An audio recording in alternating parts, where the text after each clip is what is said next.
Pak Beni, masukan Anda terkait dengan kinerja KPU ke depan untuk bisa menjadi lebih baik? Iya, sebenarnya banyak ya, bukan hanya dari BPN. Terhadap KPU ini banyak yang masih bisa diperbaiki, mumpung waktu masih ada 30 hari lagi. Nah, nomor satu itu, ya kritik-kritik membangun ini ya diterima dengan lapang dada. Saya kira selama ini sudah dilakukan oleh KPU, ya dilanjutkan itu. Nah, yang kedua, yang terpenting rakyat ini kan menunggu kalau mereka sudah memasukkan suaranya dan ternyata sudah memilih misalnya si A, ya harusnya keluarnya itu ya dia si A gitu. Karena beberapa kali tergantung termasuk yang... kasus-kasus di MK, saya beberapa kali ngikuti di MK itu kok bisa hilang suaranya warga itu. Ada 10 orang sudah memilih si A gitu, itu yang 10 ke si A itu mana, kok si A nggak ada suaranya di situ di TPS ini. Ya, jadi menghilangkan suara orang gitu. Yang kedua, yang ketiga, rakyat ini pun ingin melihat ya kalau menang ya itulah pemenangnya, ya itu yang harus diumumkan pemenang. Jangan diatur-atur lagi. Sering-sering kan terlalu lama di kecamatan dan itu membuat kecurigaan banyak. Nah, di situ yang terutamanya itu di kecamatan terlalu lama. Kalau bisa dipersingkat, kalau perlu sebenarnya nanti ada saatnya lah ya teknologi kita ini ditingkatkan dari TPS itu perhitungan langsung. Kalau perlu sekarang main tombol aja. Nomor 1, nomor 2 ya pencet nomor 1 langsung keluar sudah. Baik, ya, jadi saya kira gini, KPU kita ini sudah melakukan apa perbaikan-perbaikan, tapi tentu jangan puas diri duluan ya. Karena masih kita menunggu lagi.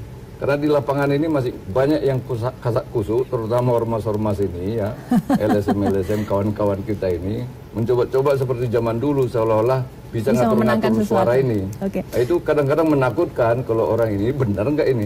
Padahal kita udah merasa nggak mungkin itu. Ya, tapi seolah-olah itu mungkin. Saya ke Mas Pram, Mas. Harus diawasi. Mas Pram, PR Anda yang terberat adalah pada tanggal 17 April mendatang. Kita TPS tersebar dari Indonesia bagian barat sampai timur. Bagaimana bisa menyamakan kualitas petugas TPS itu sama? Apalagi tadi dikatakan sama Mas Fadli bahwa mungkin penghitungan suara itu bisa sampai malam, sampai jam 12 malam bahkan. Dan kemudian penghitungan suara kan ada metodenya juga mungkin sangat rumit. Menyamakan kualitasnya dan menyamakan persepsinya sama nantinya. Ya, memang tantangan kita ke depan sebagaimana disebut saudara Fadli tadi, itu memang ada di kesiapan logistik kita, kemudian pembentukan KPPS di seluruh Indonesia, karena kalau kita hitung 7 kali 809.500 TPS itu kira-kira 5,5 juta orang. Kita akan merekrut KPPS itu 5,5 juta orang. Nah, untuk menyamakan kualitas, kalau sama sepenuhnya tentu tidak mungkin ya, karena memang startnya berbeda-beda di antara kota, desa, pelosok segala macam lah. Tapi kita bisa sejauh ini yang akan kita tempuh adalah pertama memperbanyak KPPS yang dilakukan BIMTEK. Kalau dulu hanya 1 di antara 7 yang dilakukan pelatihan, ke depan ini menjadi 4. Jadi ini sudah peningkatan yang sangat tinggi. Lalu kemudian yang kedua itu kita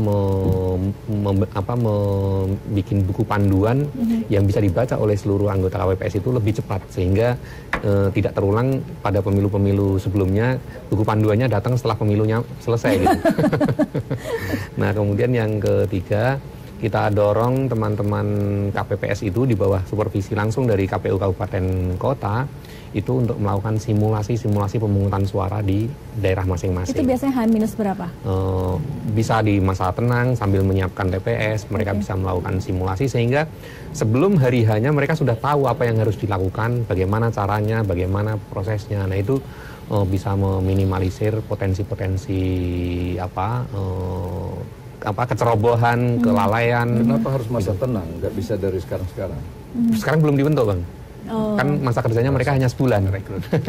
Sekarang masih proses pembentukan, belum dilantik gitu. Nah, itu memang tantangan kita ke depan, dan tentu KPU menerima dengan senang hati semua kritik, masukan dari semua pihak, termasuk dari masyarakat sipil, dari media, dari peserta pemilu. Kami terbuka atas kritik itu dengan menerima dan menindaklanjutinya. Tidak ada kritik masukan yang lalu kita biarkan saja gitu, enggak.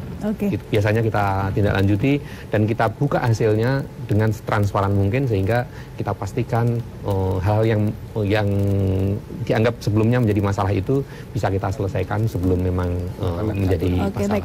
Singkat saja Mas Indra. Jadi saya berharap KPU profesional, tapi jangan lupa publik kita semua tidak cukup mengandalkan KPU, tidak cukup dengan para kandidat, partai politik, ataupun para caleg, tapi juga masyarakat semua peran aktif mengawasi proses pemilu ini sehingga kita hadir nanti presiden yang terbaik, caleg-caleg terbaik. Baik, terima kasih Mas Indra, terima kasih Pak Beni, Mas Pram, kemudian Mas Fadli, terima kasih sudah bergabung bersama kami di Ruang Demokrasi Jak TV. Saudara, selamat malam, sampai jumpa.